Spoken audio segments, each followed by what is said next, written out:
The galaxy killer hung in space like a metallic moon, its surface covered with weapons that could tear reality apart. Deep inside the massive weapon, Chancellor Zethak watched the energy readings climb toward full power. 72 hours had passed since activation began. In minutes, the weapon would be ready to destroy Earth and every human colony in the galaxy. Chancellor, his aide reported nervously, we're receiving urgent messages from the home worlds. The Grand Armada has not reported in for 6 hours. Zethak waved one of his 6 hands dismissively. High Admiral Korthvin is probably enjoying his victory over the human fleet. The primitive species has been eliminated, just as I predicted. But, even as he spoke, Zethak felt a cold doubt growing in his mind. The humans had surprised them before. What if they had done it again? His doubts were answered when alarms began screaming throughout the galaxy killer. The main display showed incoming ships approaching at impossible speeds. But these weren't Council vessels returning from battle. They were human warships, and they were heading straight for the weapon. Ryan Morrison sat in the cockpit of his fighter craft, the Vengeance. Around him, 24 other pilots flew in tight formation toward the galaxy killer. They were the best pilots humanity had ever produced, volunteers for a mission that would certainly mean their deaths. All fighters, this is Ryan Morrison. He spoke into his communicator. My brother Jake died because he wouldn't let innocent people suffer. Today, we make sure his sacrifice meant something. Today, we end the Council's reign of terror forever. Behind the fighters, Admiral Nina Brooks led a small fleet of human warships in a desperate assault on the galaxy killer's defenses. They had fought their way through the weapons guard fleet, but at terrible cost. Half her ships were destroyed or damaged. Admiral, reported Captain Mary Turner from her station. The fighters are beginning their attack run. The weapon will reach full power in 8 minutes. Nina watched the display as Ryan Morrison's fighter squadron dove toward the galaxy killer's core. The massive weapon's defensive systems opened. Fire, filling space with deadly energy beams. One by one, the human fighters were destroyed, but Ryan kept flying. His fighter twisted and dodged through the defensive fire, moving closer to the weapon's central reactor. Behind him, his wingman exploded in a ball of fire.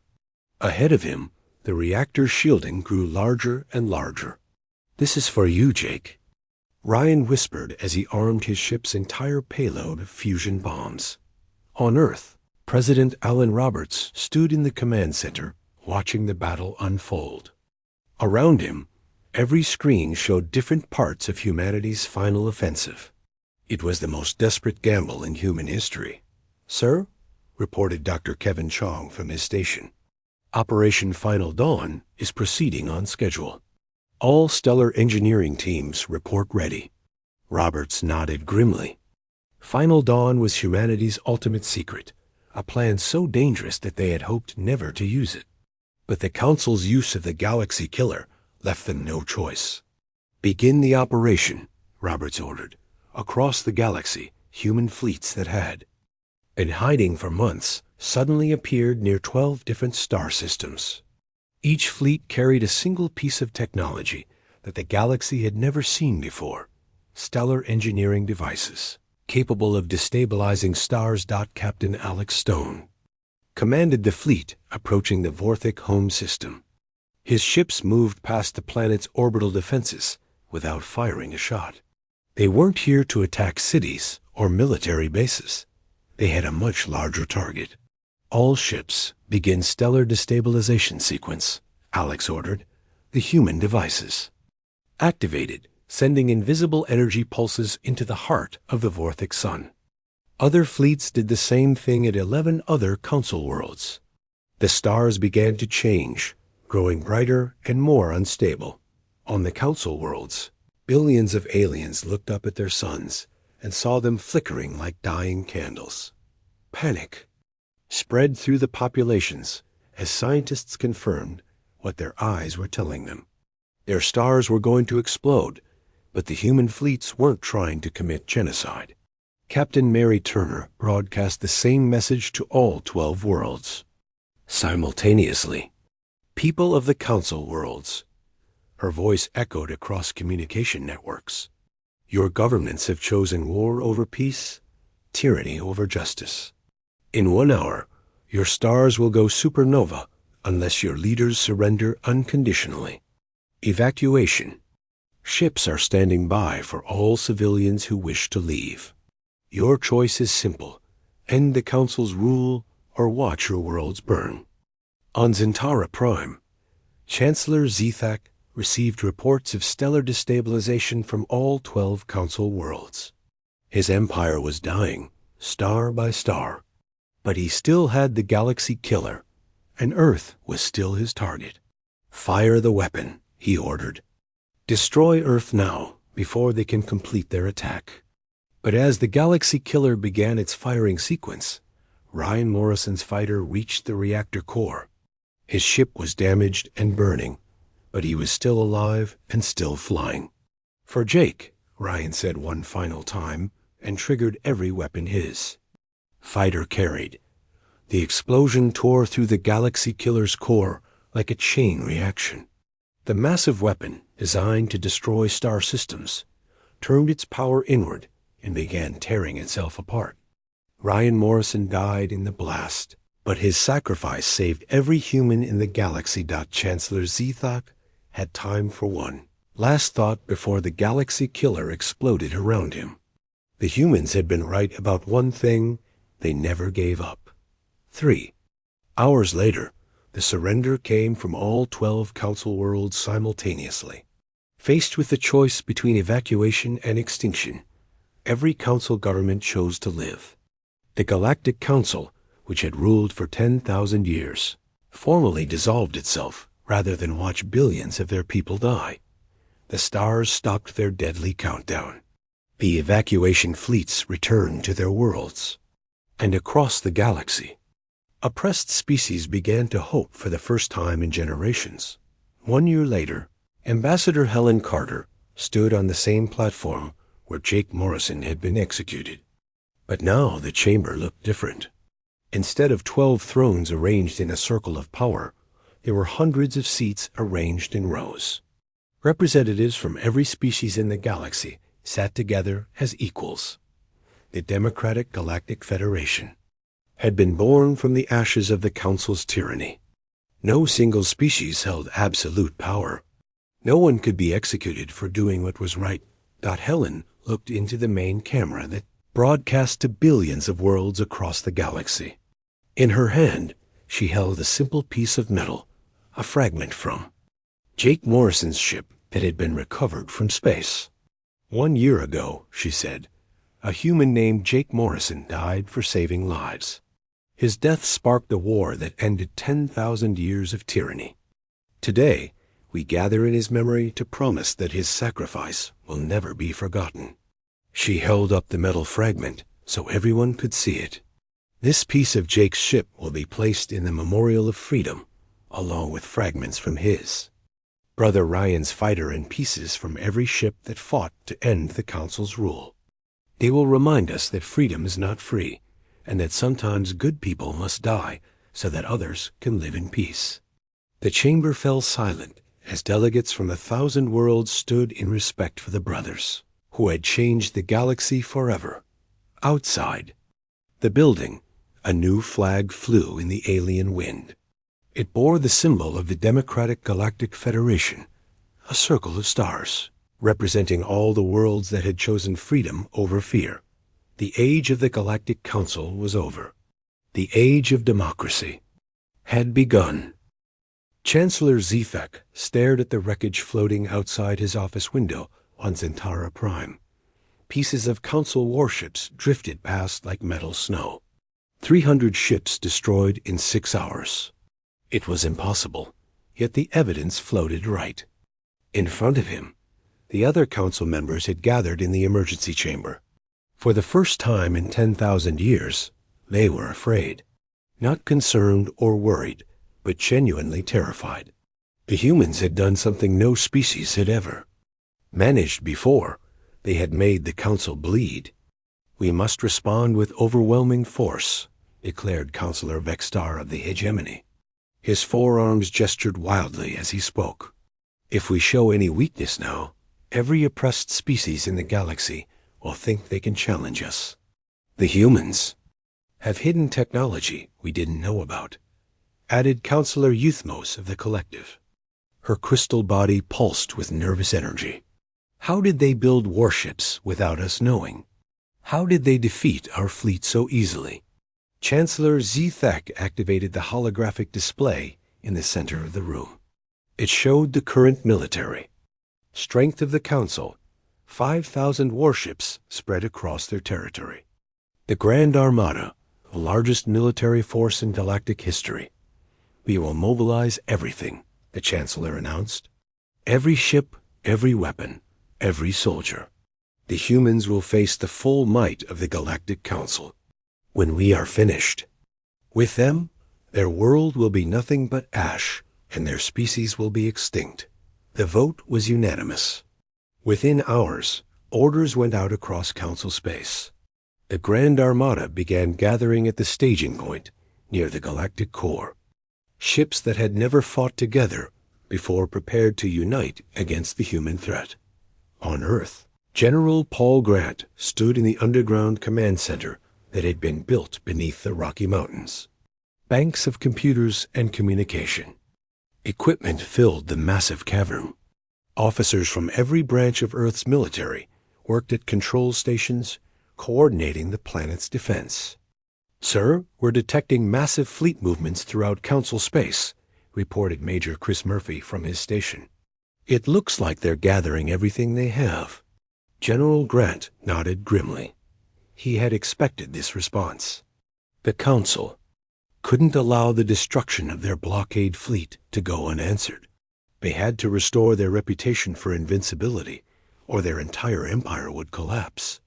"How long until they're ready to attack?" Grant asked. "Intelligence estimates 6 days for full mobilization," answered Colonel Amy Reed. 5,000 ships, including their largest dreadnoughts. "Good," Grant said, surprising everyone in the command center. "That gives Admiral Brooks enough time to reach her target." In deep space, Admiral Nenia Brooks commanded a small fleet of human ships moving toward the galactic core. Unlike the vessels that had defended Earth, these ships were built for stealth and speed. They had been traveling for weeks, using routes through empty space that no other species knew about. "Admiral, we're approaching the target coordinates," reported Captain Chris Murphy from the navigation station that, through the viewport, Nina could see their destination.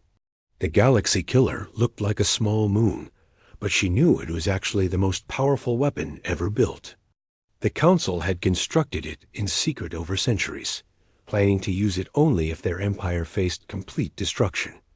According to intelligence gathered by Captain Danny Foster during his mission to retrieve Jake Morrison's body, the weapon could destroy entire star systems by tearing apart the fabric of space itself. The Council was preparing to use it against Earth. "All ships to battle stations," Nina ordered. "Remember, we have one chance at this. If we fail, Earth dies." Back on Earth, another part of the human plan was unfolding. Major Amy Reed led a meeting with representatives from dozens of alien species. These were the oppressed peoples the Council had kept under their control for thousands of years. The meeting took place in a hidden facility on Earth's moon. The aliens present included Thraxians like the ones Jake Morrison had died saving, as well as Corvalli refugees, escaped Nephis slaves, and representatives from 20 other species. "The Council thinks they can use fear to control the galaxy forever," Amy told the assembled aliens. "But fear only works if people believe the thing they're afraid of is unbeatable. Yesterday, humanity proved the Council can be beaten." A Thraxian elder named Kexner spoke up. "Your people are brave, Major Reed, but the Council has ruled for 10,000 years. They have weapons and technology we cannot match. Amy smiled and activated a holographic display. It showed the wreckage of the Council's blockade fleet, followed by technical specifications for human weapons and ships. "Actually, we've been studying Council technology for 20 years, she said. "We've reverse-engineered everything and improved. But more importantly, we've found allies you didn't know existed." The hologram changed to show a new image. The aliens in the room gasped when they saw it. Ancient ships, larger and more advanced than anything the Council possessed, hung in space near Earth. "The Eternal Watchers," whispered a Corvalli representative. "But they disappeared eons ago?" "They didn't disappear," Amy explained. "They were waiting for someone capable of challenging the Council's rule. They've been watching and preparing for thousands of years."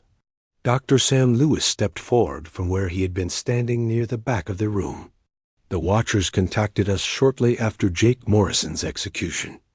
They said they had been hoping someone would finally stand up to the Council's tyranny. They've agreed to provide us with technology and weapons in exchange for our promise to create a truly democratic galactic government." The alien representatives looked at each other with something they hadn't felt in generations: hope. Meanwhile, the Council's Grand Armada had finished gathering near the galactic core. 5,000 warships from 12 different species filled the space around the staging point. The largest vessels were Council dreadnoughts, each one capable of destroying a planet. High Admiral Korthvin of the Vorthik commanded the armada from his flagship, the Divine Retribution. He had been chosen for this mission because he had never lost a battle in 300 years of service. "All fleets report ready for departure," his communications officer announced. Korthvan activated the fleet-wide communication system. "Warriors of the Council," his voice boomed to every ship in the armada. "Today we face an enemy that dares to challenge 10,000 years of galactic order. The humans have forgotten their place in the natural hierarchy. We will remind them by turning their world into a graveyard." Cheers echoed across the communication channels as 5,000 ships prepared to jump to Earth's solar system. But as the armada began to move, Chancellor Zethik made a decision that would seal the Council's fate. Deep in the galactic core, he activated the Galaxy Killer. The massive weapon began charging its reality-destroying systems. It would take 72 hours to reach full power, but when it fired, it would eliminate not just Earth, but every human colony in known space. Zethek smiled as he watched the energy readings climb. The humans thought they were clever, but they had no idea what was coming for them. He was about to learn that humans had been preparing for this moment longer than he could imagine. 3 months after Jake Morrison's execution, Ambassador Helen Carter walked into the Galactic Council chamber for the last time. She carried a sealed message from Earth's government in a simple metal case. Her face showed no emotion as the alien. Guards escorted her to the center of the room. Chancellor Zethak looked down at her from his massive throne. His 6 eyes showed amusement rather than concern. Around the chamber, the other 11 council members whispered to each other in their alien languages. Some made sounds that might have been laughter. "Ambassador Carter," the Chancellor said in his booming voice, "we understand your primitive world wishes to make some sort of statement about the recent execution of the criminal Morrison."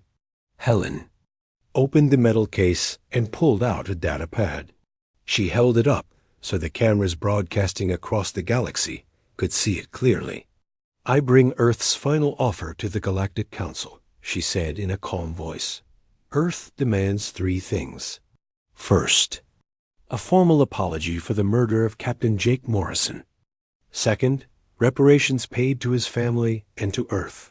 Third, the immediate resignation of this council and the creation of a democratic galactic government where all species have equal representation." The chamber erupted in noise. Several council members made angry sounds. Others seemed to find the human demands funny. Chancellor Zethek raised one of his hands for silence. You dare make demands of us? The Chancellor asked. Your species has been part of galactic civilization for only 50 years. We have ruled for 10,000. What makes you think you have any right to challenge our authority? Helen looked directly into the main camera. Because murder is wrong, no matter how old the murderer is. Because justice matters more than tradition. And because humans will never accept tyranny, no matter how powerful the tyrant. The Chancellor's eyes glowed brighter with anger. Your arrogance is astounding. Do you really think your tiny planet can threaten the combined might of 12 galactic civilizations? I think you're about to find out, Helen replied. She placed the data pad on the floor and stepped back. The device activated and projected a hologram of President Roberts above it. Members of the Galactic Council, the President's image said. You have 72 hours to accept Earth's terms. If you refuse, all human personnel will be withdrawn from Council space. All trade agreements will be canceled. All diplomatic relations will end. You will have chosen to be our enemies. The hologram flickered and disappeared. Helen picked up the empty datapad and walked toward the exit. She had almost reached the doors when Chancellor Zethek called after her. Ambassador Carter, he said, since your people seem so eager for conflict, perhaps we should give them what they want. As of this moment, Earth's solar system is under blockade. No ships will enter or leave. Your people can think about their foolishness while they slowly starve. Helen stopped and turned back to face the council. For the first time, she smiled. Chancellor, she said, you just made the biggest mistake in galactic history. 2 days later, a fleet of 300 Council warships took position around Earth's solar system. The fleet included vessels from 6 different alien species, all confident in their technological superiority. The largest ships were Vorthic dreadnoughts, massive vessels that could destroy entire cities with a single shot. Admiral Vorthic of the Vorthic Navy commanded the blockade from his flagship, the Eternal Dominion. He had fought in dozens of wars and had never lost a battle.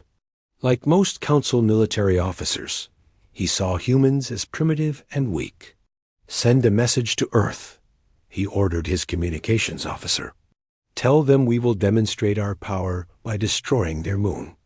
They have 1 hour to surrender unconditionally, or they will watch their satellite die. The message was broadcast on all frequencies. On Earth, billions of people looked up at the moon and wondered if they would ever see it again. But in the asteroid field beyond Pluto, something the Council didn't know about was happening. Hidden shipyards that had been building in secret for 20 years suddenly came alive with activity. Massive doors opened in what looked like empty rocks. Ships emerged from concealment. Ships unlike anything the galaxy had ever seen. Commander Rachel Stone stood on the bridge of the Earth warship Defiance. Around her, 50 other human vessels prepared for battle. These ships were sleek and fast, built with technology that combined the best of human engineering with improvements on alien designs. All ships report ready, Commander, her tactical officer reported. Rachel looked at the display showing the Council fleet. 300 ships against 51. The aliens thought those were good odds in their favor. They were about to learn otherwise. Open a channel to the Council fleet, Rachel ordered. On the Eternal Dominion, Admiral Vorthic was surprised to receive a transmission from an unknown source. This is Commander Rachel Stone of the Earth Defense Fleet, the human woman's voice said. You have 5 minutes to leave our solar system. If you refuse, we will destroy every one of your ships. Admiral Vorthic laughed out loud. Human fool. You face 300 warships with whatever pathetic vessels you've managed to hide from us. Surrender now, and your deaths will be quick. 5 minutes, Rachel repeated, and cut the transmission. Vorthic shook his head and turned to his weapons officer. Begin the attack on Earth's moon. Show these primitives what real power looks like. The Council fleet moved into attack formation, their weapons charged up, ready to reduce the moon to dust. Vorthik felt confident that this would be the shortest battle of his career. Then the human ships appeared on his sensors. What happened next lasted exactly 6 hours and 12 minutes. When it was over, all 300 Council ships had been destroyed. The human fleet had not lost a single vessel. The wreckage of the Eternal Dominion drifted in space, its hull broken in half. Inside the largest piece, Admiral Vorthik floated. In his damaged command chair, barely alive. His communication system sparked and activated one last time. "How?" he whispered into the transmitter. Commander Stone's voice came back, calm and professional. "Because you never understood what humans really are," she said. "You thought we were weak because we were new. You thought our ships were primitive because we built them differently. You thought you could frighten us because that's how you've always controlled everyone else." Vorthik coughed up blood from his injuries. "Your people made one mistake, Admiral," Rachel continued. "You killed one of us for doing the right thing. Now you know what happens when humans stop playing by your rules." The transmission ended. Admiral Vorthik died, knowing that everything he believed about galactic order was wrong. 3 days later, the wreckage of the Council fleet arrived at Centaura Prime. Attached to the largest piece was a simple message. "That was your warning." Ryan Morrison stood in the crowded viewing room at Earth Space Command headquarters. His hands gripped the metal railing so hard his knuckles turned white. Around him, hundreds of officers and civilians watched the large screens incomplete.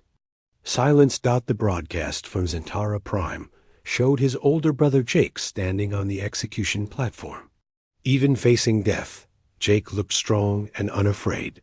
Ryan had always admired his brother's courage, but he had never been more proud of him than in this moment. When Jake spoke his final words about doing what was right, Ryan felt tears running down his face. When the energy beam struck and Jake's body disappeared into nothing, Ryan felt something else. Something cold and hard settled in his chest, where the grief should have been. All around the room, Ryan could hear people crying. Some were angry, shouting at the screens. Others just stood there in shock. But Ryan noticed something else. Many of the officers looked the same way he felt. Cold, calm, ready. Admiral Kate Sullivan stepped onto the platform at the front of the room. She was a small woman with gray hair, but when she spoke, everyone listened. She had been Jake's commanding officer and had recommended him for the deep space mission that led to his death.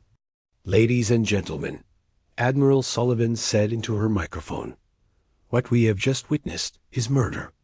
A galactic council has executed one of our own for saving lives.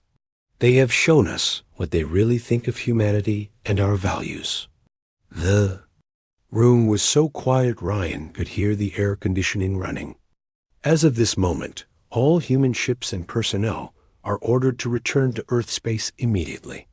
We are cutting all diplomatic and trade relationships with the Council and its member worlds. This is not a request. This is an order from the highest levels of Earth's government." Ryan felt his communication device buzz. A message appeared on the screen. He was being called to an emergency meeting in Conference Room 7. The message was marked with the highest security level Ryan had ever seen. 20 minutes later, Ryan sat at a long table with 50 other military officers. At the head of the table sat President Alan Roberts, Admiral Sullivan, and a woman Ryan had never seen before. She was young, maybe 30 years old, with short red hair and intense green eyes. President Roberts looked tired and angry.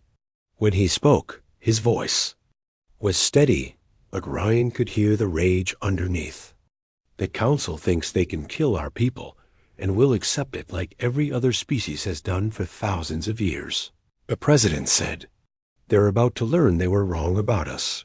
Dr. Park, please share your research." The red-haired Woman stood up. "I'm Dr. Lisa Park from the Xenobiology Research Division," she said. "For the past 10 years, I've been studying the differences between humans and other galactic species. What I found has been classified at the highest level until now." Dr. Park pressed a button, and images appeared on the wall screens. They showed brain scans, muscle tissue samples, and genetic code comparisons. Every other species in the galaxy evolved on worlds with specific conditions, Dr. Park explained. Most developed on planets with stable climates, abundant resources, and few natural threats. Their evolution made them specialized for their environments. She changed the images to show Earth's history. Humans evolved differently. Earth was violent and unpredictable. Ice ages, volcanic eruptions, climate changes, predators, diseases. Most species would have gone extinct, but humans adapted. We learned to survive anything. Ryan leaned forward, interested despite his grief. "This gave us abilities other species don't have," Dr. Park continued. "Our reflexes are 3 times faster than average. Our immune systems can adapt to new threats in days instead of generations. Most importantly, we have something the Council fears." "What's that?" asked Colonel Ben Hayes from across the table. "We don't give up," Dr. Park said simply. "Other species have what they call surrender triggers built into their brains. When faced with overwhelming odds, their instincts tell them to submit to save their species. Humans don't have that. When we're threatened, we get more dangerous." "Not less." President Roberts stood up. "The Council has been deliberately keeping this information secret. They know what humans are capable of, and they've been working to keep us weak and divided. Jake's execution wasn't just murder. It was an attempt to break our spirit." Admiral Sullivan activated another screen. This one showed star maps and ship, designs Ryan had never seen before. "For the past 20 years, we've been preparing for the possibility that the Council might turn against us," she said. "We have shipyards hidden in asteroid fields, weapons research facilities in the outer system, alliance agreements with species the Council has oppressed." Ryan stared at the images. The ships looked nothing like the vessels Earth publicly used for trade and exploration. These were warships, sleek and dangerous. "How many ships?" Ryan asked. 2,000 combat vessels, Admiral Sullivan replied, "plus support craft, supply ships, and mobile bases. All built with technology we've developed in secret." President Roberts looked around the room at each officer. "The Council sent a message today when they killed Jake Morrison," he said. "They told us that human lives don't matter, that our values mean nothing, that we should accept their authority without question." The President's voice got harder. "We're going to send them a message back. But first, we're going to give them a chance to do the right thing. Ambassador Helen Carter is being sent to Zentara Prime with our terms. Formal apology for Jake's murder, reparations to his family, and the resignation of the current Council in favor of a democratic government that represents all species equally." "And if they refuse?" asked Ryan. President Roberts looked at him with eyes that reminded Ryan of his brother Jake. "Then we show them what happens when you murder a human being," the President said. "We show them what we're really capable of when we stop pretending to be weak." Colonel Hayes raised his hand. "What about the other species? Some of them might side with the Council out of fear." "That's why we're starting with Captain Foster's mission," Admiral Sullivan said. "Danny Foster is going to Zentara Prime to retrieve Jake's body. But he's also going to gather evidence about other executions the Council has hidden over the years." Dr. Park nodded. "Our intelligence suggests the Council has been systematically eliminating individuals from species they consider problematic for centuries. If we can prove that, we might have allies instead of enemies." Ryan felt the cold feeling in his chest growing stronger. His brother's death was just the latest in a long line of murders. The council wasn't just evil. They were cowards who killed anyone brave enough to stand up to them. "When do we start?" Ryan asked. President Roberts smiled, but it wasn't a happy expression. "We already have." The massive doors of the Galactic Council chamber opened with a sound like thunder. Captain Jake Morrison walked through them with his head held high, even though metal chains bound his hands behind his back. 2 tall alien guards walked beside him, their blue skin gleaming under the bright lights of the courtroom. Jake had been in space for 15 years, but he had never seen anything like this place. The chamber was huge, bigger than any building on Earth. 12 giant thrones sat in a circle around the center of the room. Each throne was different, built for the alien species that ruled the galaxy. Some were made of crystal that glowed with inner light. Others were carved from black stone that seemed to eat the light around them. The aliens sitting on these thrones were the most powerful beings in the galaxy. They had ruled for 10,000 years, long before humans had even learned to fly. They called themselves the Galactic Council, and their word was law across 1,000,000 worlds. Jake stopped in the center of the room. A beam of white light shone down on him from above. He could feel the eyes of billions of beings watching him through cameras that sent his image across the galaxy. This trial was being broadcast to every world under Council rule. The largest throne belonged to Chancellor Zethak of the Vorfek people. The Chancellor was ancient, even by alien standards. His skin was gray and wrinkled like old leather. 6 arms moved slowly as he picked up a data pad and began to read. "Human Captain Jake Morrison," the Chancellor's voice boomed through speakers in the walls. "You stand accused of the highest crime against galactic order. You have violated the sacred preservation zone of the Kethron system. How do you answer these charges?" Jake looked up at the Chancellor without fear. "I was saving lives. The Thraxian cargo ship Windcaller was dying in that system. 17 crew members would have been dead in hours if someone didn't help them." A ripple of what might have been laughter came from some of the council members. The Chancellor's 6 eyes all focused on Jake at once.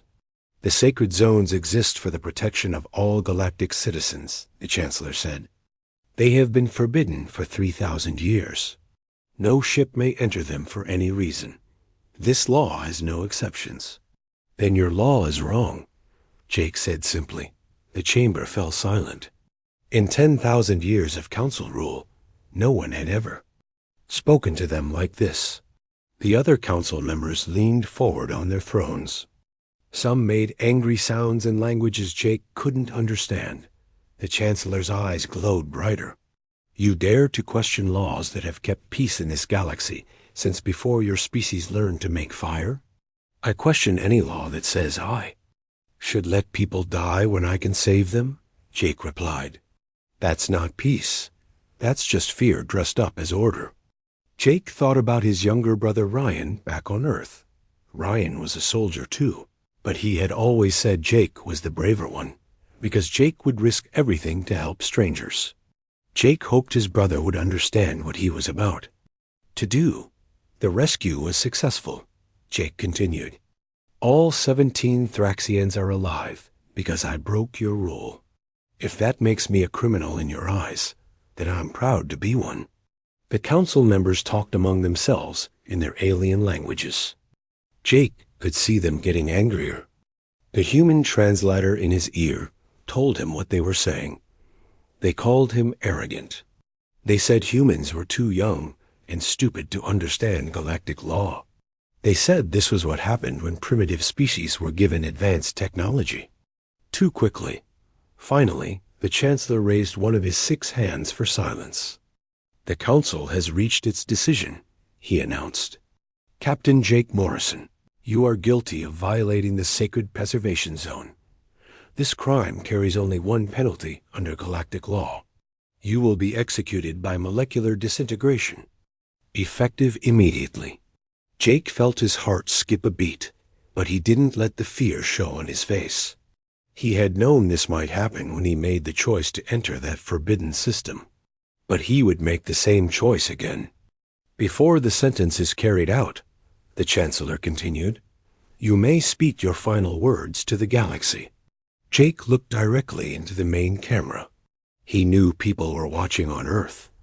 He knew his brother Ryan would be watching. He knew his friends at Space Command would be watching. Most importantly, he knew that every human in the galaxy would see what happened here today. My name is Jake Morrison, he said in a clear, strong voice. I'm a captain in Earth's space fleet, and I'm about to die for saving lives. I want my people to know that I'm not ashamed of what I did. I want them to know that doing what's right is more important than following bad laws. He paused, thinking of Earth and everyone he was leaving behind. Tell my people I died doing what was right. Tell them the galaxy isn't what we thought it was. It's not a place where justice matters, or where good people are protected. It's a place where power makes the rules, and those rules exist to keep power where it is. The disintegration platform rose from the floor beneath Jake's feet. Energy began to gather around it, making the air hum with deadly power. But also tell them this, Jake said as the platform lifted him higher. Tell them that humans don't have to accept the way things are. We never have. We never will. The energy reached full power. Jake Morrison closed his eyes and thought of home. The execution was broadcast live to 3 billion worlds. Most species that watched had seen this before when the Council made examples of their people. They expected the humans to react the same way the others had, with sadness, fear, and acceptance. They were about to learn how wrong they were.